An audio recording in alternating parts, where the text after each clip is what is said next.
सिंखोरी education में आपका स्वागत है। मैं हूं लोकेश। आज हम सामाजिक विज्ञान के राजनीतिक दल लेसन के बारे में, पाठ के बारे में चर्चा करेंगे। मैं ज़्यादा आपका समय न लेते हुए आपको सीधे अपने टॉपिक पे आते हैं। यस,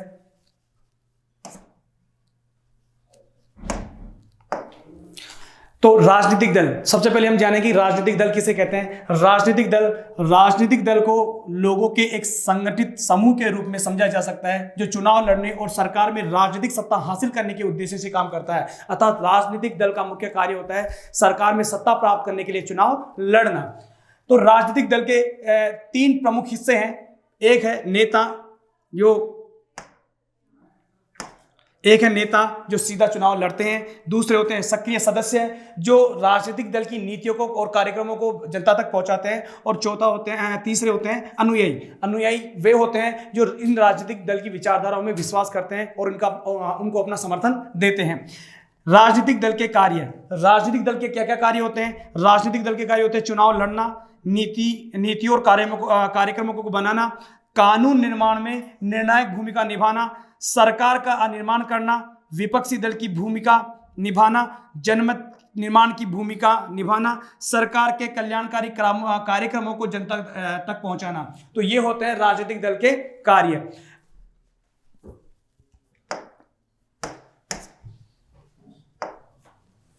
अब हम बात करते हैं राजनीतिक दलों की जरूरत क्यों होती है। राजनीतिक दल की जरूरत अगर राजनीतिक दल नहीं होंगे तो क्या होगा।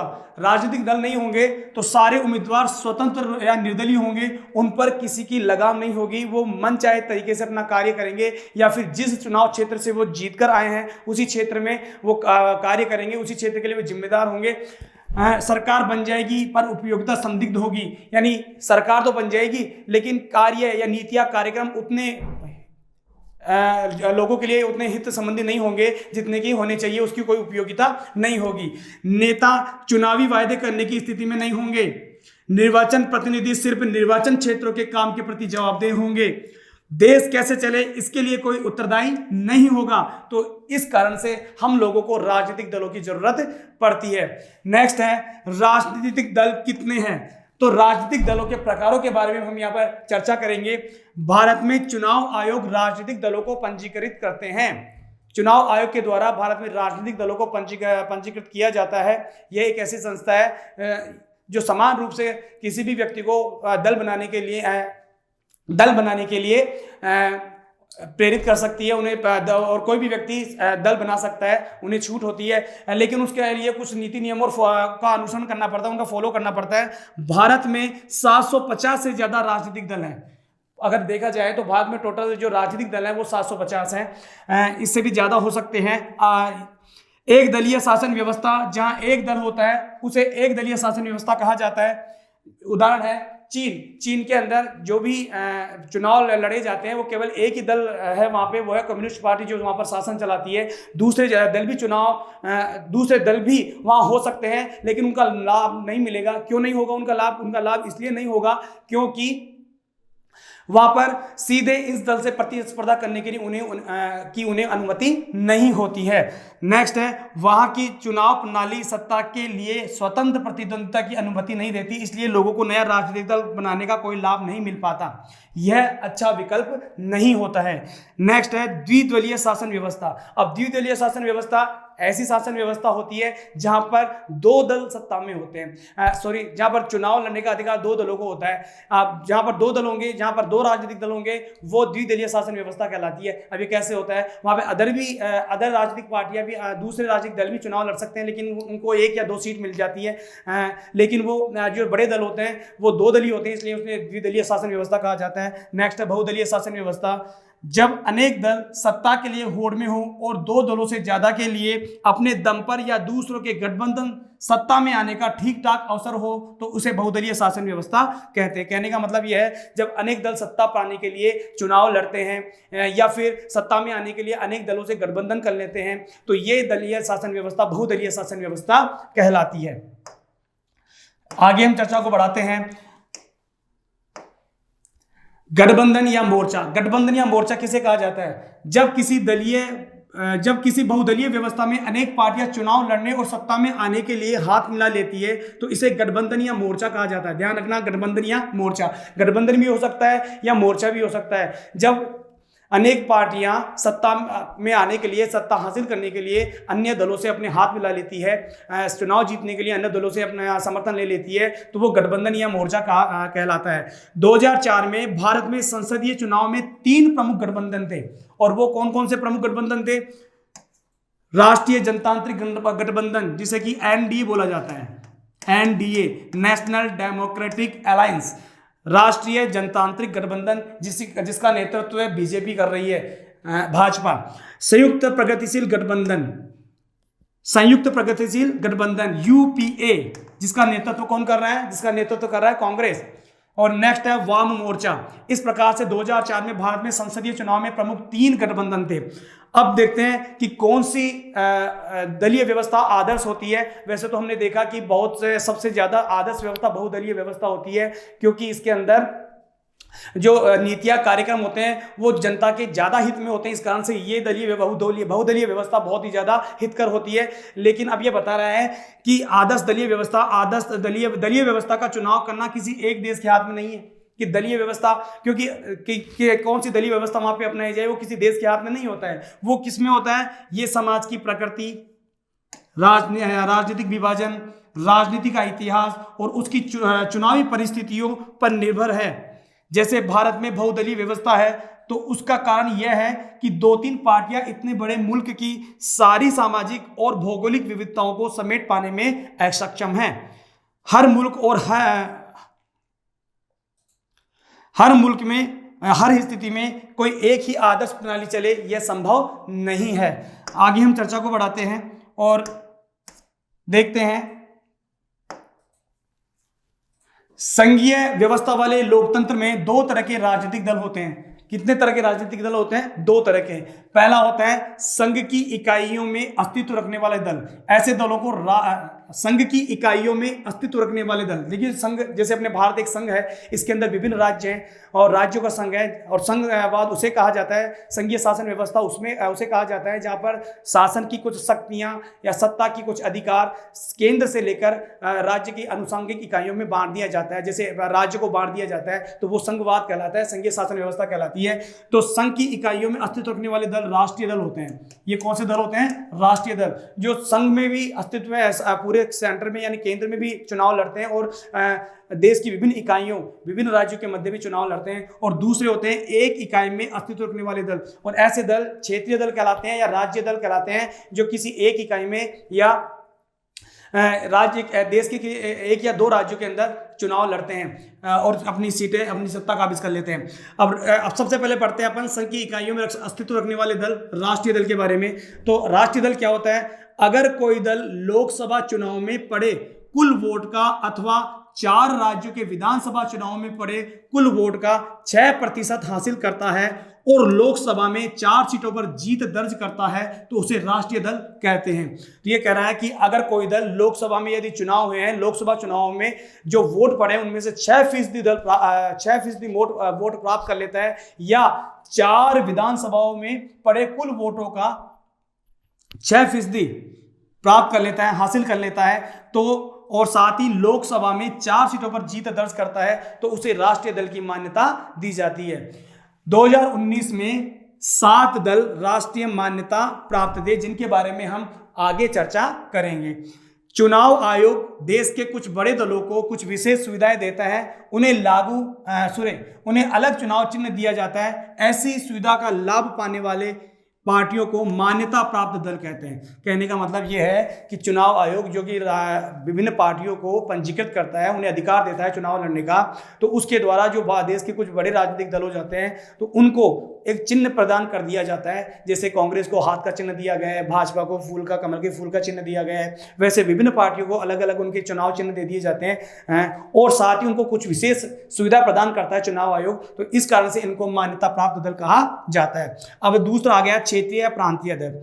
जब कोई पार्टी राज्य विधानसभा के चुनाव में पड़े कुल मतों का 6% या हासिल करती है और कम से कम 2 सीटों पर जीत दर्ज करती है तो वह राज्य का मान्यता प्राप्त दल कहलाता है। तो क्षेत्रीय या प्रांतीय दल किसे कहते हैं, या राज्य का मान्यता प्राप्त दल कौन सा हुआ, यदि कोई पार्टी किसी विधानसभा क्षेत्र में पड़े कुल मतों का 6% प्राप्त करती है और साथ में 2 सीटों पर जीत दर्ज करती है तो उसे क्षेत्रीय या राज्य मान्यता प्राप्त दल कहा जाता है। जैसे क्षेत्रीय प्रमुख क्षेत्रीय दल कैसे कैसे होते हैं, जैसे कौन कौन से होते हैं, एक समाजवादी हो गई, बीजू जनता दल हो गया, सिक्किम लोकतांत्रिक मोर्चा हो गया, ऐसे बहुत सारे क्षेत्रीय दल है भारत के अंदर जिनकी चर्चा आगे जब कभी मौका मिलेगा तो हम करेंगे। यस, अब बात करते हैं प्रमुख राष्ट्रीय राजनीतिक दलों की, कि देश के अंदर प्रमुख राष्ट्रीय, जैसे कि हमने पहले पढ़ा था कि देश के अंदर 7 प्रमुख राष्ट्रीय दल हैं और इनके बारे में चर्चा करते हैं। सबसे पहले आ गया ऑल इंडिया तृणमूल कांग्रेस। अब ऑल इंडिया तृणमूल कांग्रेस की स्थापना हुई थी 1 जनवरी 1998 को ममता बनर्जी के नेतृत्व में। 1 जनवरी 1998 को ऑल इंडिया तृणमूल कांग्रेस की स्थापना हुई थी ममता बनर्जी के नेतृत्व में। 2016 में राष्ट्रीय दल के रूप में मान्यता मिली थी इसे। कब मिली? इसे राष्ट्रीय दल के रूप में मान्यता 2016 में। धर्मनिरपेक्षता और संघवाद के प्रति प्रतिबद्ध। इसका मुख्य उद्देश्य क्या है? देश के अंदर धर्मनिरपेक्षता को बढ़ावा देना और संघवाद को बढ़ावा देना। संघवाद का मतलब केंद्र सरकार से अधिकार या शक्तियां छीनकर किसे दे देना, अपनी अनुसांगिक इकाइयों को प्रदान कर देना, यह संघवाद कहलाता है। इसके जो प्रतीक हैं वो है पुष्प एवं तृण, घास का तिनका और पुष्प, ये इसके प्रतीक हैं। 2011 में पंजाब से पश्चिम बंगाल में सत्ता में 2011 तक पश्चिम बंगाल में सत्ता में, अरुणाचल प्रदेश, मणिपुर और त्रिपुरा में भी इसकी उपस्थिति, अरुणाचल प्रदेश में भी, मणिपुर में भी और त्रिपुरा में भी अपनी उपस्थिति दर्ज करा चुकी है। वहां पर भी इसकी स्थिति थोड़ी मजबूत है और सबसे ज्यादा जो मजबूत है वो है पश्चिम बंगाल में। आज भी पश्चिम बंगाल में, इस समय वर्तमान में भी पश्चिम बंगाल में जो वहाँ की मुख्यमंत्री है वो ममता बनर्जी है, श्रीमती ममता बनर्जी है, और वो तृणमूल कांग्रेस का नेतृत्व ही करती है। अब बात करते हैं बहुजन समाजवादी पार्टी। दूसरा जो राजनीतिक बड़ा दल है वो है बहुजन समाजवादी पार्टी। इसकी स्थापना स्वर्गवासी काशीराम के नेतृत्व में 1984 में की गई थी। 1984 में इसका गठन किया गया था स्वर्गवासी काशीराम जी के नेतृत्व में। ये दलित, आदिवासी, पिछड़ी जातियों और धार्मिक अल्पसंख्यकों के लिए राजनीतिक सत्ता पाने का प्रयास करती है। किन किन लोगों के लिए राजनीतिक सत्ता पाने का प्रयास करती है? इसका उद्देश्य है दलित, आदिवासी, पिछड़ी जातियां और धार्मिक अल्पसंख्यकों के लिए। साहू महाराज, अब ये कौन है? साहू महाराज, महात्मा फुले, पेरियार, रामास्वामी नायकर वह बाबा साहब के विचारों से प्रेरित है। उत्तर प्रदेश में इसका जनाधार ज्यादा मजबूत है। उत्तर प्रदेश में बार बार सरकार बनाई है इसने। दलित और कमजोर वर्गों के कल्याण और उनके हितों की रक्षा के मुद्दों पर यह हमेशा सक्रिय रहती है बहुजन समाजवादी पार्टी। अब अपन नेक्स्ट पार्टी का अध्ययन करते हैं। नेक्स्ट 3rd नंबर पर भारतीय जनता पार्टी। भारतीय जनता पार्टी, इसकी स्थापना एक भारतीय जनसंघ के रूप में हुई थी 1951 में। भारतीय जनसंघ के रूप में इसकी स्थापना 1951 में श्यामा प्रसाद मुखर्जी ने की थी, यानी श्यामा प्रसाद मुखर्जी ने इसे गठित किया था। लेकिन उसके बाद में थोड़े दिनों तक ये अस्तित्व में रही, बाद में वापस ये अस्तित्वहीन हो गई, ये कमजोर हो गई। लेकिन बाद में 1980 में इसे पुनर्गठित किया गया था। 1980 में भारतीय जनता पार्टी को पुनर्गठित किया गया था। अब इसका प्रमुख तत्व क्या है? सांस्कृतिक राष्ट्रवाद। सांस्कृतिक राष्ट्रवाद, ये भारतीय संस्कृति और भारत के एकता पर ज्यादा बल देती है, भारत के मूल्यों और लक्ष्यों उद्देश्यों पर ज्यादा बल देती है। नेक्स्ट है, इसके उद्देश्य क्या क्या है देखिए। जम्मू कश्मीर को क्षेत्रीय और राजनीतिक स्तर पर विशेष दर्जा देने के खिलाफ ये विरोध करती है। जो कांग्रेस के समय 370 लागू किया गया था, कांग्रेस सरकार के समय, उसका विरोध करती है। और शायद आप इस समय बीजेपी या भाजपा सत्ता दल है, 2014 से 2022 चल रहा है, तो अभी भी सत्ता में वही है। और 370 धारा जो जम्मू कश्मीर से हटाई गई थी, संशोधित की गई थी, वो इसी के कार्यकाल में किया गया था। आगे बात करते हैं, सभी धर्मों के लोगों के लिए समान नागरिक संहिता व धर्मांतरण पर रोक के पक्ष में।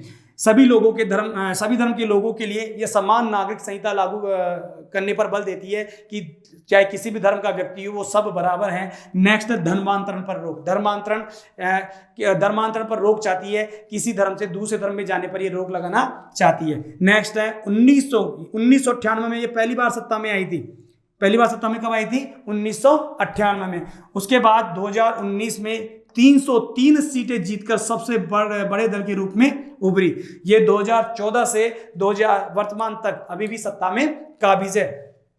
नेक्स्ट राष्ट्रीय दल है कम्युनिस्ट पार्टी सीपीआई। इसकी स्थापना हुई थी 1925 में। यह मार्क्स लेनिनवाद, धर्मनिरपेक्षता व लोकतंत्र में आस्था रखती है। कार्ल मार्क्स उनके विचारों में आस्था रखती है। लेनिनवाद मतलब उनके विचार, लेनिन के विचारों में आस्था रखती है। धर्मनिरपेक्षता में आस्था रखती है। लोकतंत्र में आस्था रखती है। अलगाववाद व सांप्रदायिक ताकतों की विरोधी, अलगाववादियों की और सांप्रदायिक ताकतों की विरोधी, जो धर्म को लेकर दंगे करवाते रहते हैं, ऐसे व्यक्तियों की ऐसी विचारधाराओं की ये विरोधी है। संसदीय लोकतंत्र को मजदूर वर्ग, किसानों और गरीबों के हितों को आगे बढ़ाने का उपकरण मानती है। संसदीय लोकतंत्र को मजदूर वर्ग, किसानों और गरीबों को हितों को आगे बढ़ाने का उपकरण मानती है। आगे है 1964 में इसमें फूट हो गई थी और इससे माकपा, कम्युनिस्ट पार्टी मार्क्सवादी निकलकर इससे अलग हो गई थी। केरल, इसका बहुमत कहां पर ज्यादा है? सबसे ज्यादा केरल, पश्चिम बंगाल, पंजाब में, आंध्र प्रदेश में और तमिलनाडु में ठीक ठाक इसकी स्थिति है। आगे अपनी चर्चा को आगे बढ़ाते हैं। नेक्स्ट है कम्युनिस्ट पार्टी ऑफ इंडिया, मार्क्सवादी, जैसे माकपा भी अपन ने बात करी थी, इसकी स्थापना 1964 में हुई थी। यह कम्युनिस्ट पार्टी सीपीआई से अलग होकर 1964 में अस्तित्व में आई थी। यह भी मार्क्स और लेनिन के विचारों से प्रेरित है। समाजवाद, धर्मनिरपेक्षता व लोकतंत्र की समर्थक है। साम्राज्यवाद और सांप्रदायिकता की विरोधी है। जैसे कि अभी वो सांप्रदायिकता की विरोधी अभी कम्युनिस्ट पार्टी भी थी, सीपीआई भी थी। पश्चिम बंगाल, केरल और त्रिपुरा में मजबूत है और पश्चिम बंगाल में 39 वर्षों तक शासन में रही है। ये थी कम्युनिस्ट पार्टी मार्क्सिस्ट, यानी कि मार्क्सवादी विचारों पर विश्वास करने वाली। नेक्स्ट है इंडियन नेशनल कांग्रेस, जिसे कि विश्व के सबसे पुराने दलों में से एक माना जाता है। दुनिया के सबसे पुराने दलों में से एक है। 1885 में स्थापित, 1885 में इसकी स्थापना की गई थी। 1885 में स्थापित नेहरू की अगुवाई में इस दल ने भारत को एक आधुनिक धर्मनिरपेक्ष लोकतांत्रिक गणराज्य बनाने का प्रयास किया। सबसे ज्यादा प्रभावित व्यक्ति थे चाचा जवाहरलाल नेहरू। चाचा नेहरू के नाम से भी फेमस थे क्योंकि वो बच्चों से बहुत प्रेम करते थे। तो उनकी अगुवाई में इस दल ने भारत को एक आधुनिक धर्मनिरपेक्ष लोकतांत्रिक गणराज्य बनाने का प्रयास किया था। 1971 तक ये लगातार सत्ता में रही थी। उसके बाद से 1980 से 1989 तक देश में शासन किया। उसके बाद में इसका जनाधार थोड़ा कम होने लगा। धर्मनिरपेक्षता और कमजोर वर्गों तथा अल्पसंख्यक समुदाय को अपना प्रमुख एजेंडा बनाया। इसके प्रमुख उद्देश्य क्या है? देश में धर्मनिरपेक्षता को बढ़ावा देना। धर्मनिरपेक्षता क्या होती है? धर्मनिरपेक्षता होती है कि राज्य द्वारा किसी भी धर्म को संरक्षण नहीं देना। इसके लिए सभी धर्मों में विश्वास करने वाले लोगों को समान माना जाता है। धर्मनिरपेक्षता और कमजोर वर्गों तथा अल्पसंख्यक समुदाय को अपना प्रमुख एजेंडा बनाया। नई आर्थिक नीतियों का समर्थन करती है। 2004 से 2014 तक संयुक्त प्रगतिशील गठबंधन का नेतृत्व कर रही है। संयुक्त प्रगतिशील गठबंधन 2004 से 2014, अभी मैंने आपको बताया था कि संयुक्त प्रगतिशील गठबंधन यूपीए, यूनियन प्रोग्रेसिव अलायंस, इसका नेतृत्व कौन कर रही है? कांग्रेस कर रही है। और अंत में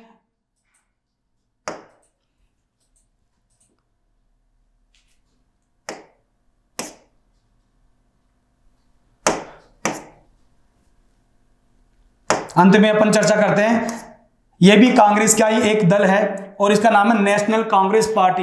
ये कांग्रेस से अलग हुई थी। और कांग्रेस से अलग हुई थी कब? ये अलग हुई थी 1999 में। 1999 में कांग्रेस के विभाजन के बाद में ये अस्तित्व में आई थी। लोकतंत्र, गांधीवादी, धर्मनिरपेक्षता, समता, सामाजिक न्याय, संघवाद में ये आस्था रखती है। सरकार के प्रमुख पदों को सिर्फ भारत में जन्मे नागरिकों के लिए आरक्षित करवाना चाहती है। इसके कांग्रेस पार्टी से अलग होने का सबसे बड़ा रीजन, सबसे बड़ा कारण भी यही था, क्योंकि ये सरकार के जो भी प्रमुख पद है ये चाहती है वो केवल भारत में जन्मे नागरिक ही उन पदों पर आए, विदेशी नागरिक उन पदों पर ना, या विदेश से जो बाद में यहां पर आए और फिर बाद में नागरिकता प्राप्त की है भारत की, उन लोगों को उसके लिए रिजर्व नहीं मानती। वो केवल भारतीय लोगों को चाहती है कि भारतीय लोग उन सरकारी पदों पर, भारत के उच्च सरकारी पदों पर पहुंचे।